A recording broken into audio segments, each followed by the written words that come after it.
Extract from Captain Stormfield's Visit to Heaven. By Mark Twain. Chapter 1. Well, when I had been dead about 30 years, I begun to get a little anxious. Mind you, I had been whizzing through space all that time, like a comet. Like a comet. Why, Peters, I laid over the lot of them. Of course there weren't any of them going my way, as a steady thing, you know, because they travel in a long circle like the loop of a lasso, whereas I was pointed as straight as a dart for the hereafter, but I happened on one every now and then that was going my way for an hour or so, and then we had a bit of a brush together. But it was generally pretty one-sided, because I sailed by them the same as if they were standing still. An ordinary comet don't make more than about 200,000 miles a minute.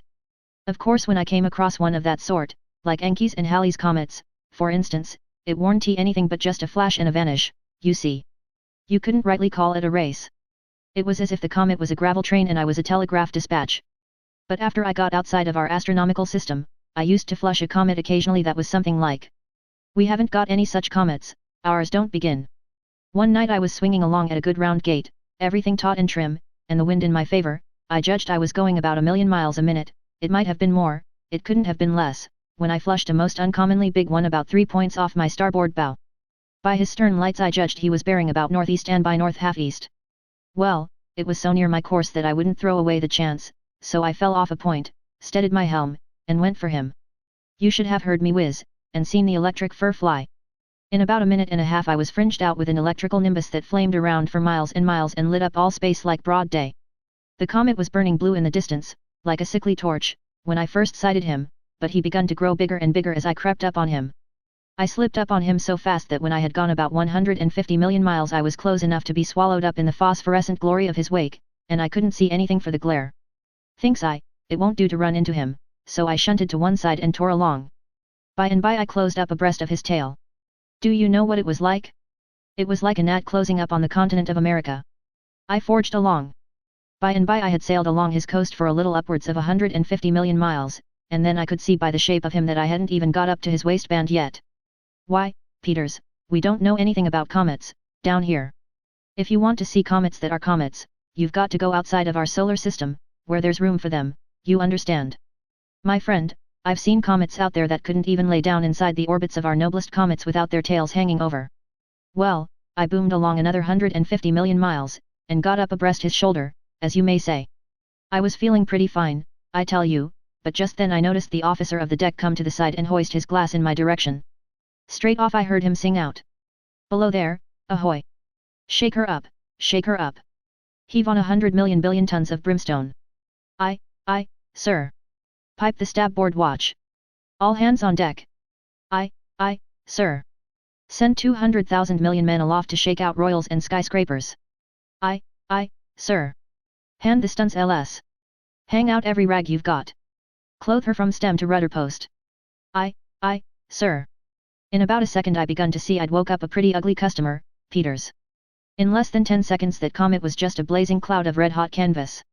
It was piled up into the heavens clean out of sight, the old thing seemed to swell out and occupy all space, the sulfur smoke from the furnaces, oh, well, nobody can describe the way it rolled and tumbled up into the skies, and nobody can half describe the way it smelt.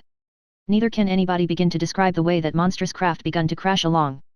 And such another powwow, thousands of bosun's whistles screaming at once, and a crew like the populations of 100,000 worlds like ours all swearing at once. Well, I never heard the like of it before. We roared and thundered along side by side, both doing our level best, because I'd never struck a comet before that could lay over me, and so I was bound to beat this one or break something. I judged I had some reputation in space, and I calculated to keep it. I noticed I wasn't gaining as fast, now, as I was before, but still I was gaining. There was a power of excitement on board the comet. Upwards of 100 billion passengers swarmed up from below and rushed to the side and begun to bet on the race. Of course this careened her and damaged her speed. My, but wasn't the mate mad? He jumped at that crowd, with his trumpet in his hand, and sung out. Amidships! Amidships, you! One or I'll brain the last idiot of you! Well, sir, I gained and gained, little by little, till at last I went scheming sweetly by the magnificent old conflagration's nose. By this time the captain of the comet had been rousted out, and he stood there in the red glare for'ard, by the mate, in his shirt sleeves and slippers, his hair all rat's nests and one suspender hanging, and how sick those two men did look. I just simply couldn't help putting my thumb to my nose as I glided away and singing out. Ta-ta! Ta-ta! Any word to send to your family? Peters, it was a mistake. Yes, sir, I've often regretted that, it was a mistake. You see, the captain had given up the race, but that remark was too tedious for him, he couldn't stand it. He turned to the mate, and says he. Have we got brimstone enough of our own to make the trip? Yes, sir. Sure. Yes, sir, more than enough. How much have we got in cargo for Satan? 1800,000 billion quintillions of Kazarks. Very well, then, let his borders freeze till the next comet comes. Lighten ship. Lively, now, lively, men. Heave the whole cargo overboard. Peters, look me in the eye, and be calm. I found out, over there, that a Kazark is exactly the bulk of 169 worlds like ours. They hove all that load overboard. When it fell, it wiped out a considerable raft of stars just as clean as if they'd been candles and somebody blowed them out. As for the race, that was at an end. The minute she was lightened, the comet swung along by me the same as if I was anchored. The captain stood on the stern, by the after davits, and put his thumb to his nose and sung out. Ta-ta, ta-ta. Maybe you've got some message to send your friends in the everlasting tropics. Then he hove up his other suspender and started for Ard, and inside of 3/4 of an hour his craft was only a pale torch again in the distance. Yes, it was a mistake, Peters, that remark of mine. I don't reckon I'll ever get over being sorry about it. I'd beat the bully of the firmament if I'd kept my mouth shut. But I've wandered a little off the track of my tale, I'll get back on my course again. Now you see what kind of speed I was making. So, as I said, when I had been tearing along this way about 30 years I begun to get uneasy. Oh, it was pleasant enough, with a good deal to find out, but then it was kind of lonesome, you know. Besides, I wanted to get somewhere. I hadn't shipped with the idea of cruising forever. First off, I liked the delay, because I judged I was going to fetch up in pretty warm quarters when I got through, but towards the last I begun to feel that I'd rather go to, well, most any place, so as to finish up the uncertainty. Well, one night, it was always night, except when I was rushing by some star that was occupying the whole universe with its fire and its glare, light enough then, of course, but I necessarily left it behind in a minute or two and plunged into a solid week of darkness again. The stars ain't so close together as they look to be. Where was I? Oh yes, one night I was sailing along, when I discovered a tremendous long row of blinking lights away on the horizon ahead. As I approached, they begun to tower and swell and look like mighty furnaces. Says I to myself. By George, I've arrived at last, and at the wrong place, just as I expected. Then I fainted. I don't know how long I was insensible, but it must have been a good while, for, when I came to, the darkness was all gone and there was the loveliest sunshine and the balmiest, fragrantest air in its place. And there was such a marvelous world spread out before me, such a glowing, beautiful, bewitching country. The things I took for furnaces were gates, miles high, made all of flashing jewels, and they pierced a wall of solid gold that you couldn't see the top of, nor yet the end of, in either direction. I was pointed straight for one of these gates, and coming like a house afire. Now I noticed that the skies were black with millions of people, pointed for those gates. What a roar they made, rushing through the air. The ground was as thick as ants with people, too, billions of them, I judge. I drifted up to a gate with a swarm of people, and when it was my turn the head clerk says, in a business-like way. Well, quick. Where are you from? San Francisco, says I.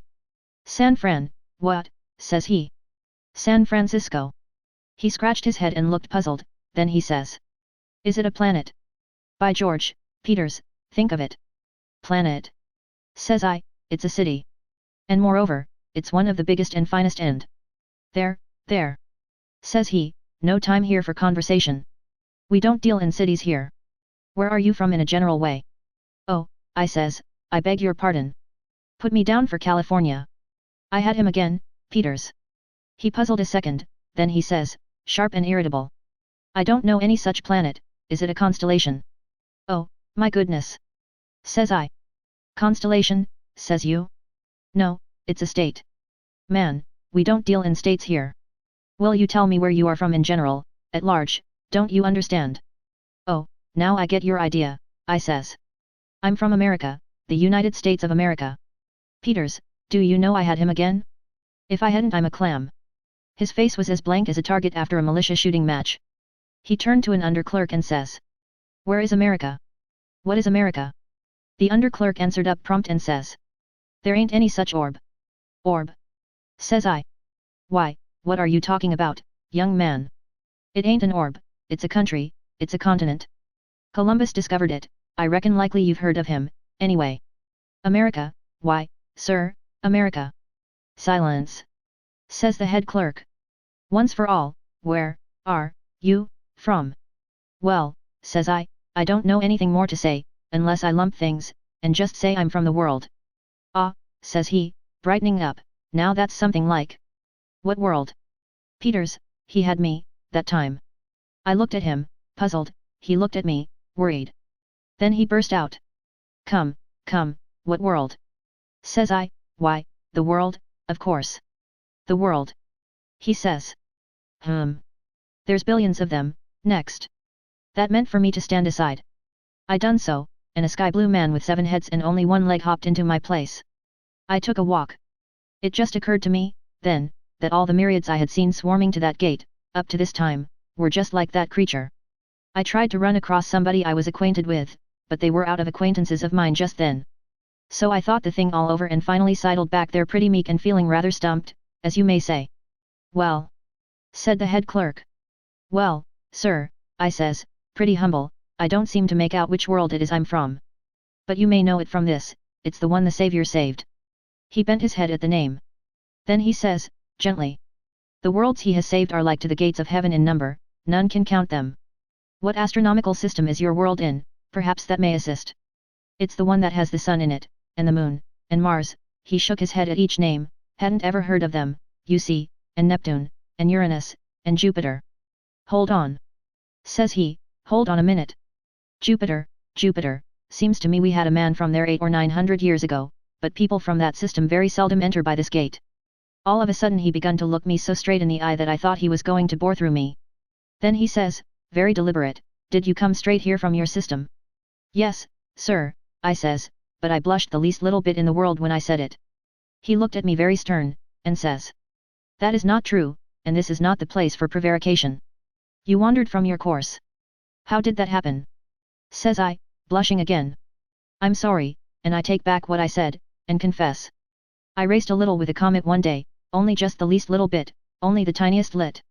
So, says he, and without any sugar in his voice to speak of. I went on, and says. But I only fell off just a bare point, and I went right back on my course again the minute the race was over. No matter, that divergence has made all this trouble. It has brought you to a gate that is billions of leagues from the right one. If you had gone to your own gate they would have known all about your world at once and there would have been no delay. But we will try to accommodate you. He turned to an under clerk and says. What system is Jupiter in? I don't remember, sir, but I think there is such a planet in one of the little new systems away out in one of the thinly world corners of the universe. I will see. He got a balloon and sailed up and up and up, in front of a map that was as big as Rhode Island. He went on up till he was out of sight, and by he came down and got something to eat and went up again. To cut a long story short, he kept on doing this for a day or two, and finally he came down and said he thought he had found that solar system, but it might be fly specks. So he got a microscope and went back. It turned out better than he feared. He had rousted out our system, sure enough. He got me to describe our planet and its distance from the sun, and then he says to his chief. Oh, I know the one he means, now, sir. It is on the map. It is called the wart. Says I to myself, young man, it wouldn't be wholesome for you to go down there and call it the wart. Well, they let me in, then, and told me I was safe forever and wouldn't have any more trouble. Then they turned from me and went on with their work, the same as if they considered my case all complete and shipshape. I was a good deal surprised at this, but I was diffident about speaking up and reminding them. I did so hate to do it, you know, it seemed a pity to bother them, they had so much on their hands. Twice I thought I would give up and let the thing go, so twice I started to leave, but immediately I thought what a figure I should cut stepping out amongst the redeemed in such a rig, and that made me hang back and come to anchor again. People got to eyeing me, clerks, you know, wondering why I didn't get underway. I couldn't stand this long, it was too uncomfortable. So at last I plucked up courage and tipped the head clerk a signal. He says. What? You here yet? What's wanting? Says I, in a low voice and very confidential, making a trumpet with my hands at his ear. I beg pardon, and you mustn't mind my reminding you, and seeming to meddle, but Hind you forgot something. He studied a second, and says. Forgot something? No, not that I know of. Think, says I. He thought. Then he says. No, I can't seem to have forgot anything. What is it? Look at me, says I, look me all over. He done it. Well. Says he. Well, says I, you don't notice anything? If I branched out amongst the elect looking like this, wouldn't I attract considerable attention, wouldn't I be a little conspicuous? Well, he says, I don't see anything the matter. What do you lack? Lack? Why, I lack my harp, and my wreath, and my halo, and my hymn book, and my palm branch. I lack everything that a body naturally requires up here, my friend. Puzzled? Peters, he was the worst puzzled man you ever saw. Finally he says. Well, you seem to be a curiosity every way a body takes you. I never heard of these things before. I looked at the man a while in solid astonishment, then I says. Now, I hope you don't take it as an offense, for I don't mean any, but really, for a man that has been in the kingdom as long as I reckon you have, you do seem to know powerful little about its customs. Its customs? Says he. Heaven is a large place, good friend. Large empires have many and diverse customs. Even small dominions have, as you doubtless know by what you have seen of the matter on a small scale in the Wart. How can you imagine I could ever learn the varied customs of the countless kingdoms of heaven? It makes my head ache to think of it. I know the customs that prevail in those portions inhabited by peoples that are appointed to enter by my own gate, and hark yet, that is quite enough knowledge for one individual to try to pack into his head in the 37 millions of years I have devoted night and day to that study. But the idea of learning the customs of the whole appalling expanse of heaven, oh man, how insanely you talk. Now I don't doubt that this odd costume you talk about is the fashion in that district of heaven you belong to, but you won't be conspicuous in this section without it. I felt all right, if that was the case, so I bade him good day and left. All day I walked towards the far end of a prodigious hall of the office, hoping to come out into heaven any moment, but it was a mistake. That hall was built on the general heavenly plan, it naturally couldn't be small.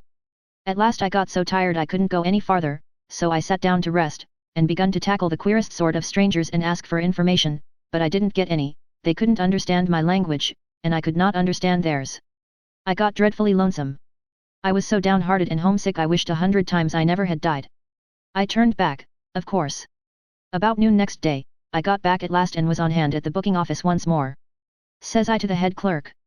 I begin to see that a man's got to be in his own heaven to be happy. Perfectly correct, says he.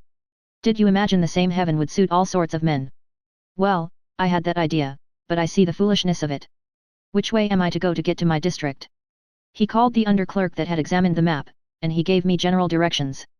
I thanked him and started, but he says. Wait a minute, it is millions of leagues from here. Go outside and stand on that red wishing carpet, shut your eyes, hold your breath, and wish yourself there. I'm much obliged, says I, why didn't you dart me through when I first arrived? We have a good deal to think of here, it was your place to think of it and ask for it. Goodbye, we probably shan't see you in this region for 1,000 centuries or so. In that case, au revoir, says I. I hopped onto the carpet and held my breath and shut my eyes and wished I was in the booking office of my own section. The very next instant a voice I knew sung out in a business kind of a way. A harp and a hymn book, pair of wings and a halo, size 13, for Captain Eli Stormfield, of San Francisco, make him out a clean bill of health, and let him in. I opened my eyes. Sure enough, it was a Paiute Injun I used to know in Tulare County, mighty good fellow. I remembered being at his funeral, which consisted of him being burnt and the other Injuns gaumming their faces with his ashes and howling like wildcats. He was powerful glad to see me, and you may make up your mind I was just as glad to see him, and feel that I was in the right kind of a heaven at last. Just as far as your eye could reach, there was swarms of clerks running and bustling around, tricking out thousands of Yanks and Mexicans and English and Arabs, and all sorts of people in their new outfits, and when they gave me my kit and I put on my halo and took a look in the glass, I could have jumped over a house for joy, I was so happy. Now this is something like. Says I. Now, says I, I'm all right, show me a cloud. Inside of 15 minutes I was a mile on my way towards the cloud banks and about 1 million people along with me. Most of us tried to fly, but some got crippled and nobody made a success of it. So we concluded to walk, for the present, till we had had some wing practice. We begun to meet swarms of folks who were coming back. Some had harps and nothing else, some had hymn books and nothing else, some had nothing at all of them looked meek and uncomfortable. One young fellow hadn't anything left but his halo, and he was carrying that in his hand. All of a sudden he offered it to me and says, "Will you hold it for me a minute?" Then he disappeared in the crowd. I went on. A woman asked me to hold her palm branch, and then she disappeared. A girl got me to hold her harp for her, and by George, she disappeared, and so on, till I was about loaded down to the guards. Then comes a smiling old gentleman and asked me to hold his things. I swabbed off the perspiration and says, "Pretty tart. I'll have to get you to excuse me, my friend, I ain't no hat rack." About this time I begun to run across piles of those traps, lying in the road. I just quietly dumped my extra cargo along with them. I looked around, and, Peters, that whole nation that was following me were loaded down the same as I'd been. The return crowd had got them to hold their things a minute, you see. They all dumped their loads, too, and we went on. When I found myself perched on a cloud, with a million other people, I never felt so good in my life. Says I, now this is according to the promises. I've been having my doubts, but now I am in heaven, sure enough. I gave my palm branch a wave or two, for luck, and then I tautened up my harp strings and struck in. Well, Peters, you can't imagine anything like the row we made.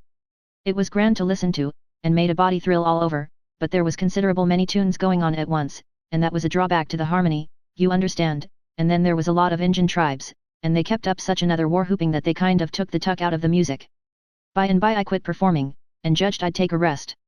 There was quite a nice mild old gentleman sitting next me, and I noticed he didn't take a hand. I encouraged him, but he said he was naturally bashful, and was afraid to try before so many people.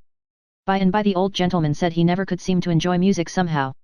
The fact was, I was beginning to feel the same way, but I didn't say anything. Him and I had a considerable long silence, then, but of course it warn't noticeable in that place. After about 16 or 17 hours, during which I played and sung a little, now and then, always the same tune, because I didn't know any other, I laid down my harp and begun to fan myself with my palm branch. Then we both got to sighing pretty regular. Finally, says he. Don't you know any tune but the one you've been pegging at all day? Not another blessed one, says I. Don't you reckon you could learn another one? Says he. Never, says I, I've tried to, but I couldn't manage it. It's a long time to hang to the one, eternity, you know. Don't break my heart, says I, I'm getting low-spirited enough already. After another long silence, says he. Are you glad to be here? Says I, old man, I'll be frank with you. This ain't just as near my idea of bliss as I thought it was going to be, when I used to go to church. Says he, what do you say to knocking off and calling it half a day? That's me, says I. I never wanted to get off watch so bad in my life. So we started. Millions were coming to the cloud bank all the time, happy and hosannaing, millions were leaving it all the time, looking mighty quiet, I tell you. We laid for the newcomers, and pretty soon I'd got them to hold all my things a minute, and then I was a free man again and most outrageously happy. Just then I ran across old Sam Bartlett, who had been dead a long time, and stopped to have a talk with him. Says I. Now tell me, is this to go on forever? Ain't there anything else for a change? Says he. I'll set you right on that point very quick. People take the figurative language of the Bible and the allegories for literal, and the first thing they ask for when they get here is a halo and a harp, and so on. Nothing that's harmless and reasonable is refused a body here, if he asks it in the right spirit. So they are outfitted with these things without a word. They go and sing and play just about one day, and that's the last you'll ever see them in the choir. They don't need anybody to tell them that that sort of thing wouldn't make a heaven, at least not a heaven that a sane man could stand a week and remain sane. That cloud bank is placed where the noise can't disturb the old inhabitants, and so there ain't any harm in letting everybody get up there and cure himself as soon as he comes. Now you just remember this, heaven is as blissful and lovely as it can be, but it's just the busiest place you ever heard of. There ain't any idle people here after the first day. Singing hymns and waving palm branches through all eternity is pretty when you hear about it in the pulpit, but it's as poor a way to put in valuable time as a body could contrive. It would just make a heaven of warbling ignoramuses, don't you see? Eternal rest sounds comforting in the pulpit, too. Well, you try it once, and see how heavy time will hang on your hands. Why, Stormfield, a man like you, that had been active and stirring all his life, would go mad in 6 months in a heaven where he hadn't anything to do. Heaven is the very last place to come to rest in, and don't you be afraid to bet on that. Says I. Sam, I'm as glad to hear it as I thought I'd be sorry. I'm glad I come, now. Says he. Captain, ain't you pretty physically tired? Says I. Sam, it ain't any name for it. I'm dog tired. Just so, just so. You've earned a good sleep, and you'll get it. You've earned a good appetite, and you'll enjoy your dinner. It's the same here as it is on earth, you've got to earn a thing, square and honest, before you enjoy it. You can't enjoy first and earn afterwards. But there's this difference, here, you can choose your own occupation, and all the powers of heaven will be put forth to help you make a success of it, if you do your level best. The shoemaker on earth that had the soul of a poet in him won't have to make shoes here. Now that's all reasonable and right, says I. Plenty of work, and the kind you hanker after, no more pain, no more suffering. Oh, hold on, there's plenty of pain here, but it don't kill. There's plenty of suffering here, but it don't last. You see, happiness ain't a thing in itself, it's only a contrast with something that ain't pleasant. That's all it is. There ain't a thing you can mention that is happiness in its own self, it's only so by contrast with the other thing. And so, as soon as the novelty is over and the force of the contrast dulled, it ain't happiness any longer, and you have to get something fresh. Well, there's plenty of pain and suffering in heaven, consequently there's plenty of contrasts, and just no end of happiness. Says I, it's the sensiblest heaven I've heard of yet, Sam, though it's about as different from the one I was brought up on as a live princess is different from her own wax figure. Along in the first months I knocked around about the kingdom, making friends and looking at the country, and finally settled down in a pretty likely region, to have a rest before taking another start. I went on making acquaintances and gathering up information. I had a good deal of talk with an old bald-headed angel by the name of Sandy McWilliams. He was from somewhere in New Jersey. I went about with him, considerable. We used to lay around, warm afternoons, in the shade of a rock, on some meadow ground that was pretty high and out of the marshy slush of his cranberry farm, and there we used to talk about all kinds of things, and smoke pipes. One day, says I. About how old might you be, Sandy? 72. I judged so. How long you been in heaven? 27 years, come Christmas. How old was you when you come up? Why, 72, of course.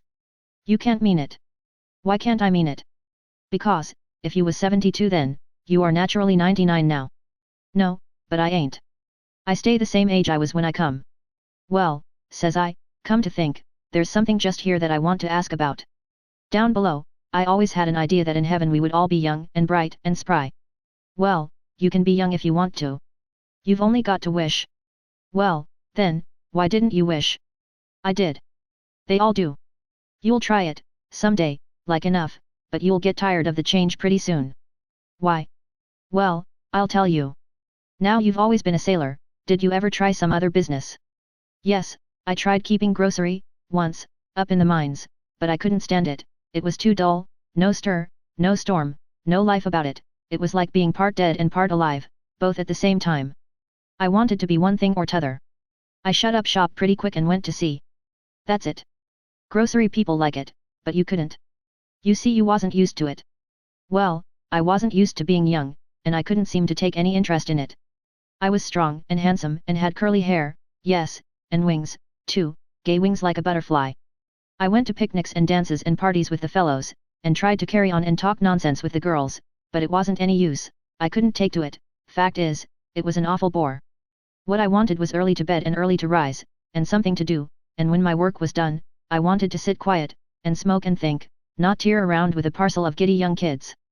You can't think what I suffered whilst I was young. How long was you young? Only 2 weeks. That was plenty for me. Laws, I was so lonesome.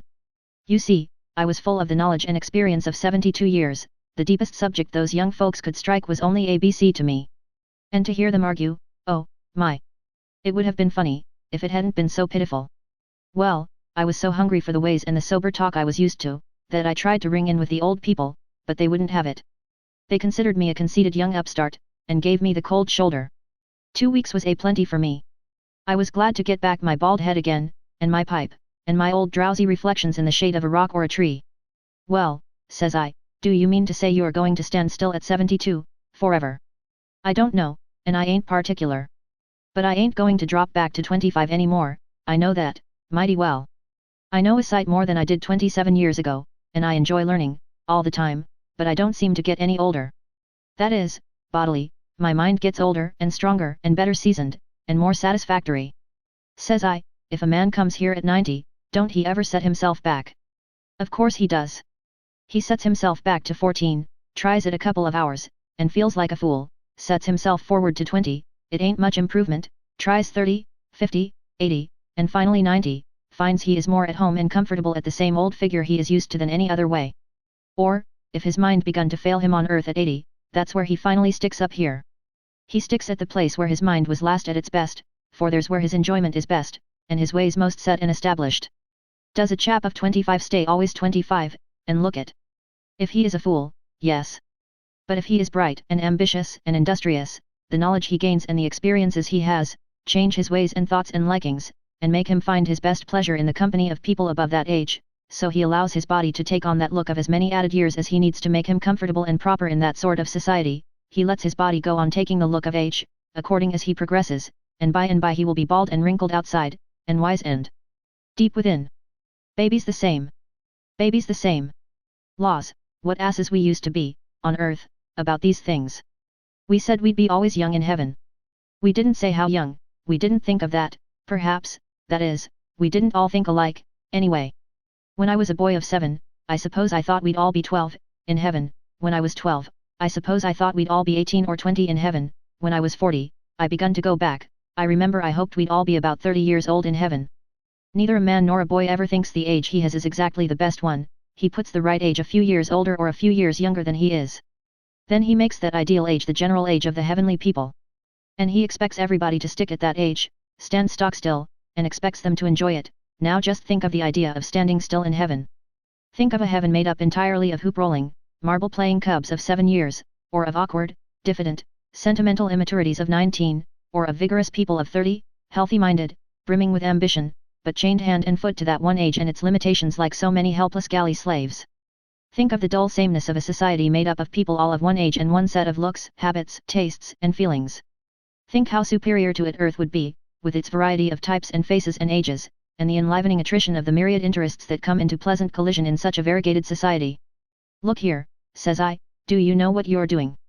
Well, what am I doing? You are making heaven pretty comfortable in one way, but you are playing the mischief with it in another. How do you mean? Well, I says, take a young mother that's lost her child, and sh. He says. Look. It was a woman.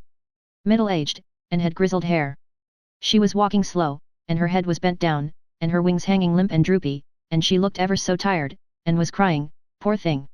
She passed along by, with her head down, that way, and the tears running down her face, and didn't see us. Then Sandy said, low and gentle, and full of pity. She's hunting for her child. No, found it, I reckon. Lord, how she's changed. But I recognized her in a minute, though it's 27 years since I saw her. A young mother she was, about 22 or 4, or along there, and blooming and lovely and sweet. Oh, just a flower. And all her heart and all her soul was wrapped up in her child, her little girl, 2 years old. And it died, and she went wild with grief, just wild. Well, the only comfort she had was that she'd see her child again, in heaven, never more to part, she said, and kept on saying it over and over, never more to part. And the words made her happy, yes, they did, they made her joyful, and when I was dying, 27 years ago, she told me to find her child the first thing, and say she was coming, soon, soon, very soon, she hoped and believed. Why, it's pitiful, Sandy. He didn't say anything for a while, but sat looking at the ground, thinking. Then he says, kind of mournful. And now she's come. Well? Go on. Stormfield, maybe she hasn't found the child, but I think she has. Looks so to me. I've seen cases before. You see, she's kept that child in her head just the same as it was when she jounced it in her arms, a little chubby thing. But here it didn't elect to stay a child. No, it elected to grow up, which it did. And in these 27 years it has learned all the deep scientific learning there is to learn, and is studying and learning more and more, all the time, and don't give a damn for anything but learning, just learning, and discussing gigantic problems with people like herself. Well, Stormfield, don't you see? Her mother knows cranberries, and how to tend them, and pick them, and put them up, and market them, and not another blamed thing. Her and her daughter can't be any more company for each other now than mud turtle and bird o' paradise. Poor thing, she was looking for a baby to jounce, I think she's struck a disappointment. Sandy, what will they do, stay unhappy forever in heaven? No, they'll come together and get adjusted by and by. But not this year, and not next. By and by. Chapter 2. I had been having considerable trouble with my wings. The day after I helped the choir I made a dash or two with them, but was not lucky. First off, I flew 30 yards, and then fouled an Irishman and brought him down, brought us both down, in fact. Next, I had a collision with a bishop, and bowled him down, of course. We had some sharp words, and I felt pretty cheap, to come banging into a grave old person like that, with a million strangers looking on and smiling to themselves. I saw I hadn't got the hang of the steering, and so couldn't rightly tell where I was going to bring up when I started. I went afoot the rest of the day, and let my wings hang. Early next morning I went to a private place to have some practice. I got up on a pretty high rock, and got a good start, and went swooping down, aiming for a bush a little over 300 yards off, but I couldn't seem to calculate for the wind, which was about 2 points abaft my beam. I could see I was going considerable to leeward of the bush, so I worked my starboard wing slow and went ahead strong on the port one, but it wouldn't answer. I could see I was going to broach to, so I slowed down on both, and lit. I went back to the rock and took another chance at it. I aimed 2 or 3 points to starboard of the bush, yes, more than that, enough so as to make it nearly a headwind. I done well enough, but made pretty poor time. I could see, plain enough, that on a headwind, wings was a mistake. I could see that a body could sail pretty close to the wind, but he couldn't go in the wind's eye. I could see that if I wanted to go a visiting any distance from home, and the wind was ahead, I might have to wait days, maybe, for a change, and I could see, too, that these things could not be any use at all in a gale. If you tried to run before the wind, you would make a mess of it, for there isn't any way to shorten sail, like reefing, you know, you have to take it all in, shut your feathers down flat to your sides. That would land you, of course. You could lay to, with your head to the wind, that is the best you could do, and right hard work you'd find it, too. If you tried any other game, you would founder, sure. I judge it was about a couple of weeks or so after this that I dropped old Sandy McWilliams a note one day, it was a Tuesday, and asked him to come over and take his manna and quails with me next day, and the first thing he did when he stepped in was to twinkle his eye in a sly way, and say, "Well, Cap, what you done with your wings?" I saw in a minute that there was some sarcasm done up in that rag somewheres, but I never let on. I only says, "Gone to the wash." "Yes," he says, in a dry sort of way, "they mostly go to the wash, about this time, I've often noticed it. Fresh angels are powerful neat. When do you look for 'em back?" "Day after tomorrow," says I. He winked at me, and smiled. Says I, "Sandy, out with it. Come, no secrets among friends. I notice you don't ever wear wings, and plenty others don't.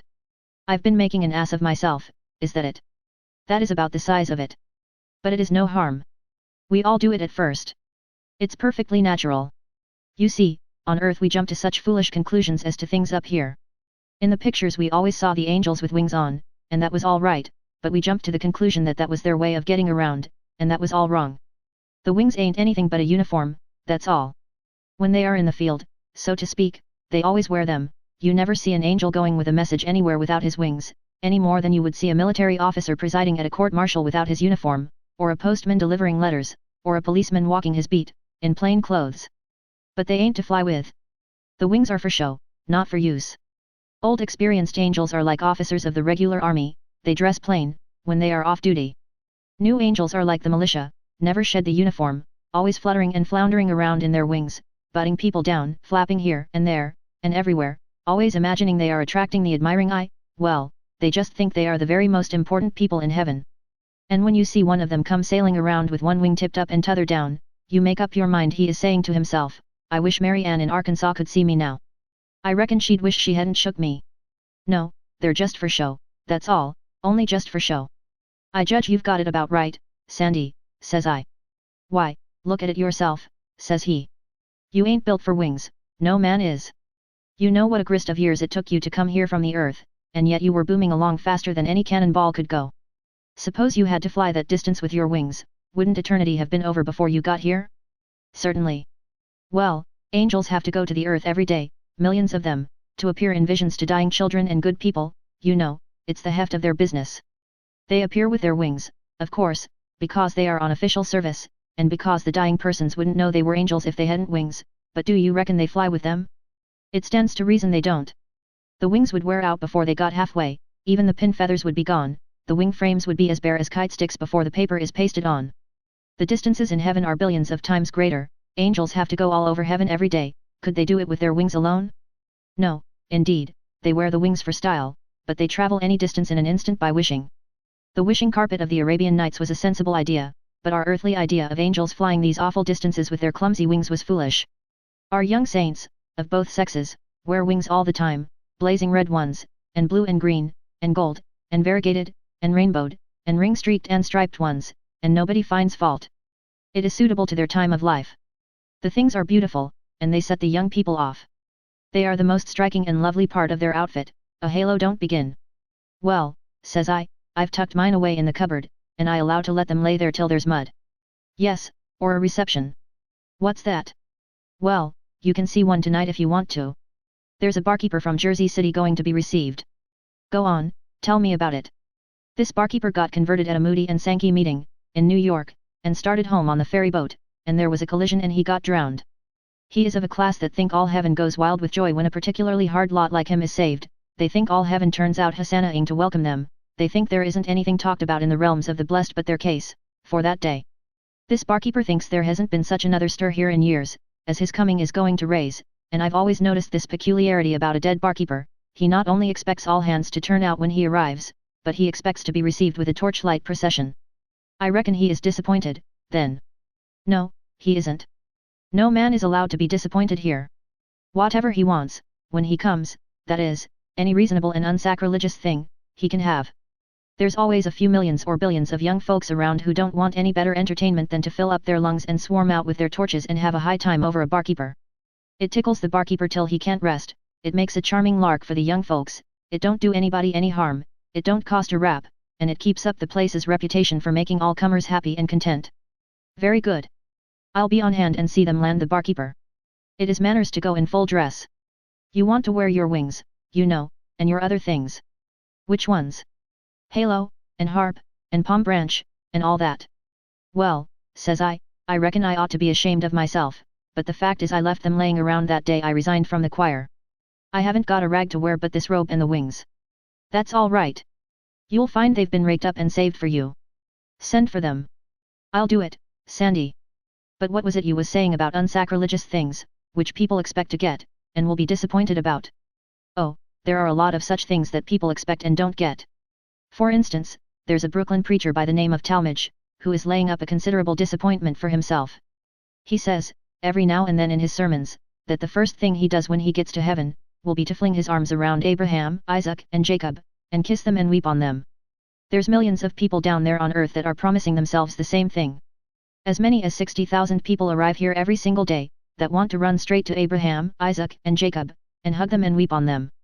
Now mind you, 60,000 a day is a pretty heavy contract for those old people. If they were a mind to allow it, they wouldn't ever have anything to do, year in and year out, but stand up and be hugged and wept on 32 hours in the 24. They would be tired out and as wet as muskrats all the time. What would heaven be, to them? It would be a mighty good place to get out of, you know that, yourself. Those are kind and gentle old Jews, but they ain't any fonder of kissing the emotional highlights of Brooklyn than you be. You mark my words, Mr. T.'s endearments are going to be declined, with thanks. There are limits to the privileges of the elect, even in heaven. Why, if Adam was to show himself to every newcomer that wants to call and gaze at him and strike him for his autograph, he would never have time to do anything else but just that. Talmage has said he is going to give Adam some of his attentions, as well as I and J. But he will have to change his mind about that. Do you think Talmage will really come here? Why, certainly, he will, but don't you be alarmed, he will run with his own kind, and there's plenty of them. That is the main charm of heaven, there's all kinds here, which wouldn't be the case if you let the preachers tell it. Anybody can find the sort he prefers, here, and he just lets the others alone, and they let him alone. When the deity builds a heaven, it is built right, and on a liberal plan. Sandy sent home for his things, and I sent for mine, and about 9 in the evening we begun to dress. Sandy says, "This is going to be a grand time for you, Stormy. Like as not some of the patriarchs will turn out." "No, but will they?" "Like as not. Of course they are pretty exclusive. They hardly ever show themselves to the common public. I believe they never turn out except for an 11th-hour convert. They wouldn't do it then, only earthly tradition makes a grand show pretty necessary on that kind of an occasion." "Do they all turn out, Sandy?" "Who, all the patriarchs?" "Oh, no, hardly ever more than a couple. You will be here 50,000 years, maybe more, before you get a glimpse of all the patriarchs and prophets. Since I have been here, Job has been to the front once, and once Ham and Jeremiah both at the same time. But the finest thing that has happened in my day was a year or so ago, that was Charles Peace's reception, him they called the Banner Cross murderer, an Englishman. There were 4 patriarchs and 2 prophets on the grandstand that time, there hasn't been anything like it since Captain Kidd came. Abel was there, the first time in 1200 years. A report got around that Adam was coming. Well, of course, Abel was enough to bring a crowd, all by himself, but there is nobody that can draw like Adam. It was a false report, but it got around, anyway, as I say, and it will be a long day before I see the like of it again. The reception was in the English department, of course, which is 811 million miles from the New Jersey line. I went, along with a good many of my neighbors, and it was a sight to see, I can tell you. Flocks came from all the departments. I saw Eskimo there, and Tartars, Negroes, Chinamen, people from everywhere. You see a mixture like that in the Grand Choir, the first day you land here, but you hardly ever see it again. There were billions of people, when they were singing or hosannaing, the noise was wonderful, and even when their tongues were still the drumming of the wings was nearly enough to burst your head, for all the sky was as thick as if it was snowing angels. Although Adam was not there, it was a great time anyway, because we had 3 archangels on the grandstand. It is a seldom thing that even one comes out. What did they look like, Sandy? Well, they had shining faces, and shining robes, and wonderful rainbow wings, and they stood 18 feet high, and wore swords, and held their heads up in a noble way, and looked like soldiers. Did they have halos? No, anyway, not the hoop kind. The archangels and the upper-class patriarchs wear a finer thing than that. It is a round, solid, splendid glory of gold, that is blinding to look at. You have often seen a patriarch in a picture, on earth, with that thing on, you remember it, he looks as if he had his head in a brass platter. That don't give you the right idea of it at all, it is much more shining and beautiful. Did you talk with those archangels and patriarchs, Sandy? Who, I? Why, what can you be thinking about, Stormy? I ain't worthy to speak to such as they. Is Talmage? Of course not. You have got the same mixed up idea about these things that everybody has down there. I had it once, but I got over it. Down there they talk of the Heavenly King, and that is right, but then they go right on speaking as if this was a republic and everybody was on a dead level with everybody else, and privileged to fling his arms around anybody he comes across, and be hail fellow well met with all the elect, from the highest down. How tangled up and absurd that is. How are you going to have a republic under a king? How are you going to have a republic at all, where the head of the government is absolute, holds his place forever, and has no parliament, no council to meddle or make in his affairs, nobody voted for, nobody elected, nobody in the whole universe with a voice in the government, nobody asked to take a hand in its matters, and nobody allowed to do it. Fine republic, ain't it? Well, yes, it is a little different from the idea I had, but I thought I might go around and get acquainted with the grandees, anyway, not exactly splice the main brace with them, you know, but shake hands and pass the time of day. Could Tom, Dick, and Harry call on the cabinet of Russia and do that, on Prince Gortschakoff, for instance? I reckon not, Sandy. Well, this is Russia, only more so. There's not the shadow of a republic about it anywhere. There are ranks, here. There are viceroys, princes, governors, sub-governors, sub-sub-governors, and 100 orders of nobility, grading along down from grand ducal archangels, stage by stage, till the general level is struck, where there ain't any titles. Do you know what a prince of the blood is, on earth? No. Well, a prince of the blood don't belong to the royal family exactly, and he don't belong to the mere nobility of the kingdom, he is lower than the one, and higher than t'other. That's about the position of the patriarchs and prophets here. There's some mighty high nobility here, people that you and I ain't worthy to polish sandals for, and they ain't worthy to polish sandals for the patriarchs and prophets. That gives you a kind of an idea of their rank, don't it? You begin to see how high up they are, don't you? Just to get a 2-minute glimpse of one of them is a thing for a body to remember and tell about for 1,000 years. Why, Captain, just think of this, if Abraham was to set his foot down here by this door, there would be a railing set up around that foot track right away, and a shelter put over it, and people would flock here from all over heaven, for hundreds and hundreds of years, to look at it. Abraham is one of the parties that Mr. Talmage, of Brooklyn, is going to embrace and kiss and weep on, when he comes. He wants to lay in a good stock of tears, you know, or 5 to 1 he will go dry before he gets a chance to do it. Sandy, says I had an idea that I was going to be equals with everybody here, too, but I will let that drop. It don't matter, and I am plenty happy enough anyway. Captain, you are happier than you would be, the other way. These old patriarchs and prophets have got ages the start of you, they know more in 2 minutes than you know in a year. Did you ever try to have a sociable improving time discussing wines and currents and variations of compass with an undertaker? I get your idea, Sandy. He couldn't interest me. He would be an ignoramus in such things, he would bore me, and I would bore him. You have got it. You would bore the patriarchs when you talked, and when they talked they would shoot over your head. By and by you would say, "Good morning, Your Eminence, I will call again," but you wouldn't. Did you ever ask the slush boy to come up in the cabin and take dinner with you? I get your drift again, Sandy. I wouldn't be used to such grand people as the patriarchs and prophets, and I would be sheepish and tongue-tied in their company, and mighty glad to get out of it. Sandy, which is the highest rank, patriarch or prophet? Oh, the prophets hold over the patriarchs.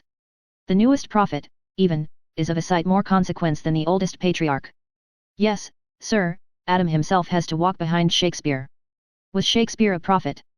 Of course he was, and so was Homer, and heaps more. But Shakespeare and the rest have to walk behind a common tailor from Tennessee, by the name of Billings, and behind a horse doctor named Saka, from Afghanistan. Jeremiah and Billings and Buddha walk together, side by side, right behind a crowd from planets not in our astronomy, next come a dozen or two from Jupiter and other worlds, next come Daniel and Sokka and Confucius, next a lot from systems outside of ours, next come Ezekiel and Muhammad, Zoroaster and a knife grinder from ancient Egypt, then there is a long string, and after them, away down toward the bottom, come Shakespeare and Homer, and a shoemaker named Marais, from the back settlements of France. Have they really rung in Muhammad and all those other heathens? Yes, they all had their message, and they all get their reward. The man who don't get his reward on earth, needn't bother, he will get it here, sure. But why did they throw off on Shakespeare that way and put him away down there below those shoemakers and horse doctors and knife grinders, a lot of people nobody ever heard of? That is the heavenly justice of it, they weren't rewarded according to their deserts, on earth, but here they get their rightful rank. That Taylor Billings, from Tennessee, wrote poetry that Homer and Shakespeare couldn't begin to come up to, but nobody would print it, nobody read it but his neighbors, an ignorant lot, and they laughed at it. Whenever the village had a drunken frolic and a dance, they would drag him in and crown him with cabbage leaves, and pretend to bow down to him, and one night when he was sick and nearly starved to death, they had him out and crowned him, and then they rode him on a rail about the village, and everybody followed along, beating tin pans and yelling. Well, he died before morning. He wasn't ever expecting to go to heaven, much less that there was going to be any fuss made over him, so I reckon he was a good deal surprised when the reception broke on him. Was you there, Sandy? Bless you, no. Why? Didn't you know it was going to come off? Well, I judge I did. It was the talk of these realms, not for a day, like this barkeeper business, but for 20 years before the man died. Why the mischief didn't you go, then? Now how you talk? The like of me go meddling around at the reception of a prophet? A mudsill like me trying to push in and help receive an awful grandee like Edward J. Billings? Why, I should have been laughed at for a billion miles around. I shouldn't ever heard the last of it. Well, who did go, then? Mighty few people that you and I will ever get a chance to see, Captain. Not a solitary commoner ever has the luck to see a reception of a prophet, I can tell you. All the nobility, and all the patriarchs and prophets, every last one of them, and all the archangels, and all the princes and governors and viceroys, were there, and no small fry, not a single one.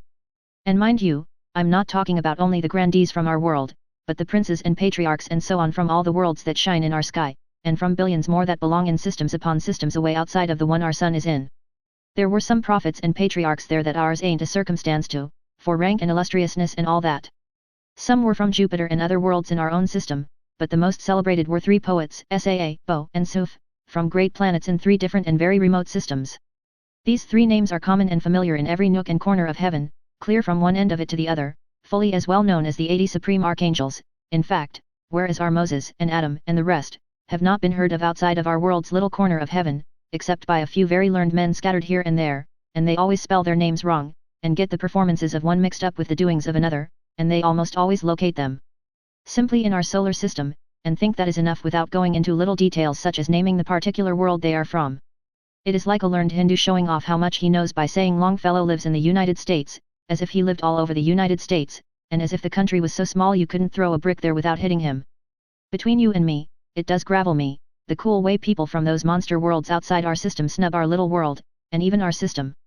Of course we think a good deal of Jupiter, because our world is only a potato to it, for size, but then there are worlds in other systems that Jupiter isn't even a mustard seed to, like the planet Gubra, for instance, which you couldn't squeeze inside the orbit of Halley's Comet without straining the rivets.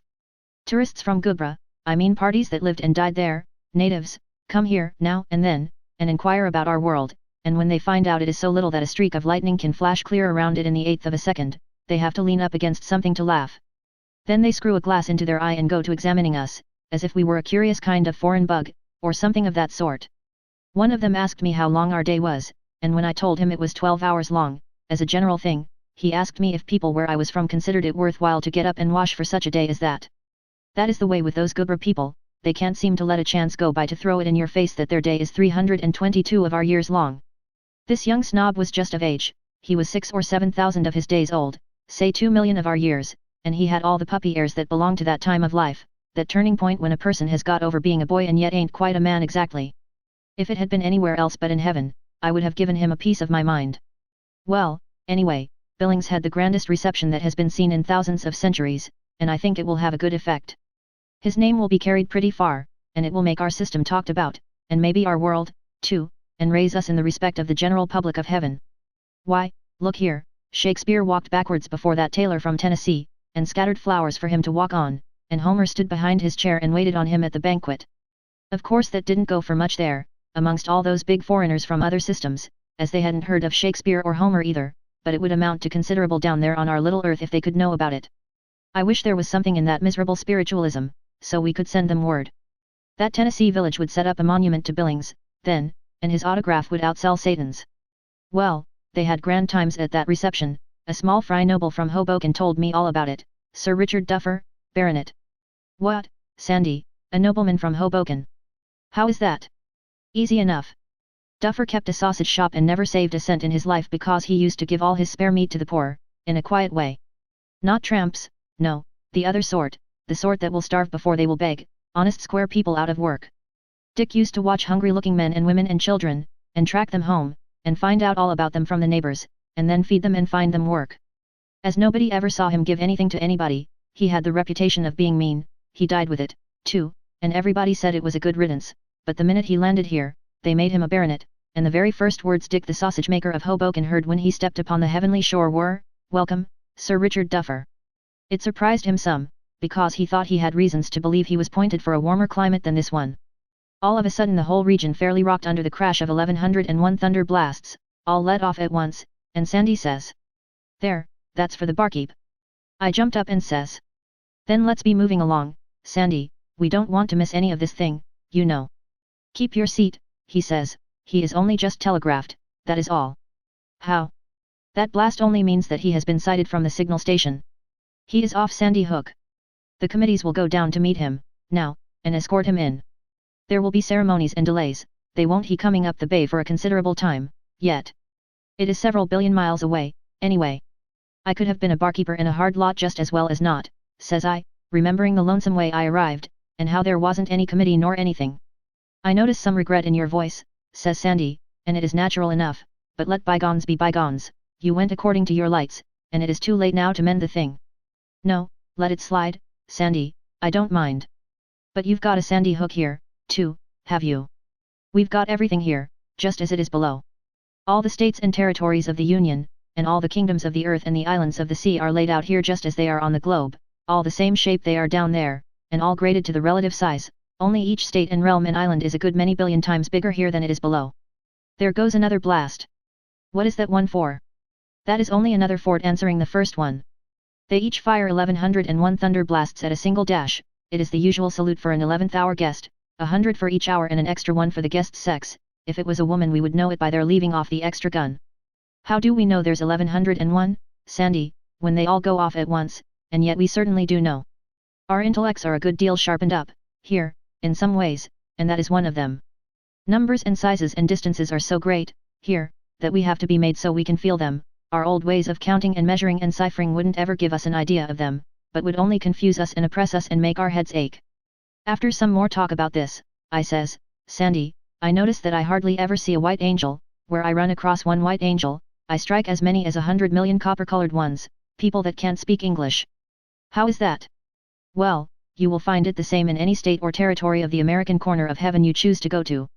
I have shot along, a whole week on a stretch, and gone millions and millions of miles, through perfect swarms of angels, without ever seeing a single white one, or hearing a word I could understand.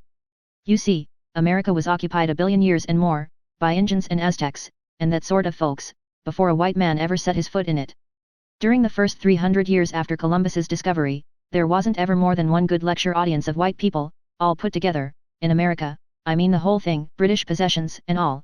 In the beginning of our century there were only 6 million or 7,000,000, say 7, 12 million or 14 million in 1825, say 23 million in 1850, 40 million in 1875.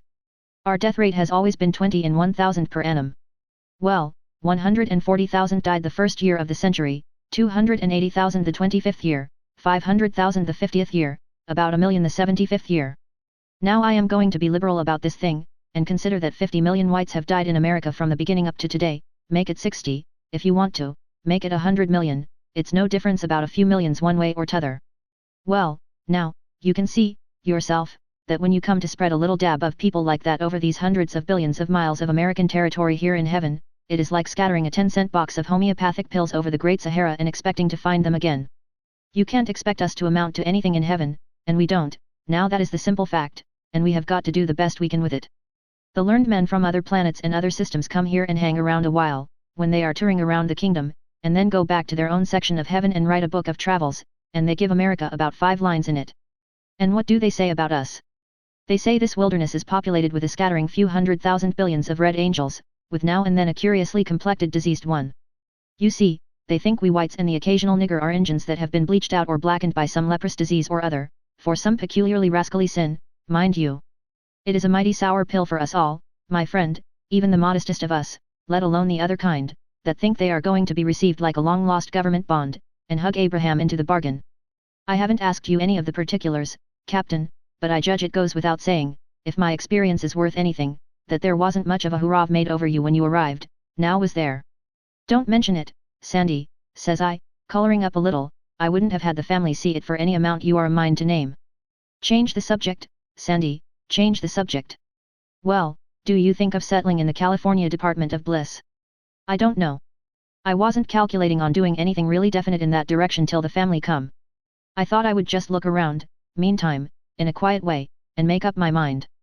Besides, I know a good many dead people, and I was calculating to hunt them up and swap a little gossip with them about friends, and old times, and one thing or another, and ask them how they like it here, as far as they have got. I reckon my wife will want to camp in the California range, though, because most all her departed will be there, and she likes to be with folks she knows. Don't you let her. You see what the Jersey district of heaven is, for whites, well, the Californian district is 1,000 times worse. It swarms with a mean kind of leather-headed mud-colored angels, and your nearest white neighbor is likely to be 1,000,000 miles away. What a man mostly misses in heaven, is company, company of his own sort and color and language. I have come near settling in the European part of heaven once or twice on that account. Well, why didn't you, Sandy? Oh, various reasons. For one thing, although you see plenty of whites there, you can't understand any of them, hardly, and so you go about as hungry for talk as you do here. I like to look at a Russian or a German or an Italian, I even like to look at a Frenchman if I ever have the luck to catch him engaged in anything that ain't indelicate, but looking don't cure the hunger, what you want is talk. Well, there's England, Sandy, the English district of heaven. Yes, but it is not so very much better than this end of the heavenly domain. As long as you run across Englishmen born this side of 300 years ago, you are all right, but the minute you get back of Elizabeth's time the language begins to fog up, and the further back you go the foggier it gets. I had some talk with one Langland and a man by the name of Chaucer, old-time poets, but it was no use, I couldn't quite understand them, and they couldn't quite understand me. I have had letters from them since, but it is such broken English I can't make it out. Back of those men's time the English are just simply foreigners, nothing more, nothing less, they talk Danish, German, Norman French, and sometimes a mixture of all three. Back of them, they talk Latin, and ancient British, Irish, and Gaelic, and then back of these come billions and billions of pure savages that talk a gibberish that Satan himself couldn't understand. The fact is, where you strike one man in the English settlements that you can understand, you wade through awful swarms that talk something you can't make head nor tail of. You see, every country on earth has been overlaid so often, in the course of 1,000,000,000 years, with different kinds of people and different sorts of languages, that this sort of mongrel business was bound to be the result in heaven. Sandy, says I, did you see a good many of the great people history tells about? Yes, plenty. I saw kings and all sorts of distinguished people. Do the kings rank just as they did below? No, a body can't bring his rank up here with him. Divine right is a good enough earthly romance, but it don't go, here. Kings drop down to the general level as soon as they reach the realms of grace. I knew Charles II very well, one of the most popular comedians in the English section, draws first rate. There are better, of course, people that were never heard of on earth, but Charles is making a very good reputation indeed, and is considered a rising man. Richard the Lion-Hearted is in the prize ring, and coming into considerable favor. Henry VIII is a tragedian, and the scenes where he kills people are done to the very life. Henry VI keeps a religious book stand. Did you ever see Napoleon, Sandy? Often, sometimes in the Corsican range, sometimes in the French. He always hunts up a conspicuous place, and goes frowning around with his arms folded and his field glass under his arm, looking as grand, gloomy, and peculiar as his reputation calls for, and very much bothered because he don't stand as high, here, for a soldier, as he expected to. Why, who stands higher? Oh, a lot of people we never heard of before, the shoemaker and horse doctor and knife grinder kind, you know, clodhoppers from goodness knows where that never handled a sword or fired a shot in their lives, but the soldiership was in them, though they never had a chance to show it. But here they take their right place, and Caesar and Napoleon and Alexander have to take a back seat. The greatest military genius our world ever produced was a bricklayer from somewhere back of Boston, died during the revolution, by the name of Absalom Jones. Wherever he goes, crowds flock to see him. You see, everybody knows that if he had had a chance he would have shown the world some generalship that would have made all generalship before look like child's play and prentice work. But he never got a chance. He tried heaps of times to enlist as a private, but he had lost both thumbs and a couple of front teeth, and the recruiting sergeant wouldn't pass him. However, as I say, everybody knows, now, what he would have been, and so they flock by the million to get a glimpse of him whenever they hear he is going to be anywhere. Caesar, and Hannibal, and Alexander, and Napoleon are all on his staff, and ever so many more great generals, but the public hardly care to look at them when he is around. Boom! There goes another salute. The barkeeper's off quarantine now. Sandy and I put on our things. Then we made a wish, and in a second we were at the reception place.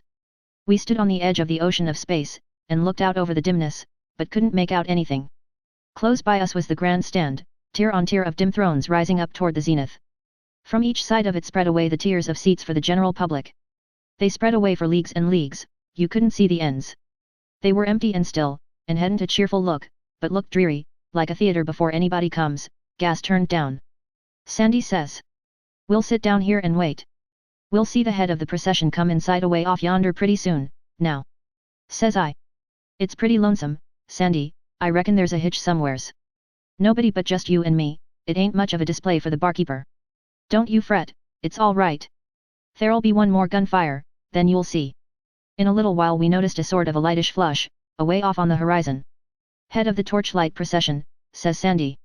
It spread, and got lighter and brighter, soon it had a strong glare like a locomotive headlight, it kept on getting brighter and brighter till it was like the sun peeping above the horizon line at sea, the big red rays shot high up into the sky. Keep your eyes on the grandstand and the miles of seats, sharp. Says Sandy, and listen for the gunfire. Just then it burst out, boom boom boom. Like a million thunderstorms in one, and made the whole heavens rock. Then there was a sudden and awful glare of light all about us, and in that very instant every one of the millions of seats was occupied, and as far as you could see, in both directions, was just a solid pack of people, and the place was all splendidly lit up. It was enough to take a body's breath away. Sandy says. That is the way we do it here. No time fooled away, nobody straggling in after the curtains up. Wishing is quicker work than traveling. A quarter of a second ago these folks were millions of miles from here. When they heard the last signal, all they had to do was to wish, and here they are. The prodigious choir struck up. We long to hear thy voice. To see thee face to face. It was noble music, but the uneducated chipped in and spoiled it, just as the congregations used to do on earth. The head of the procession began to pass, now, and it was a wonderful sight.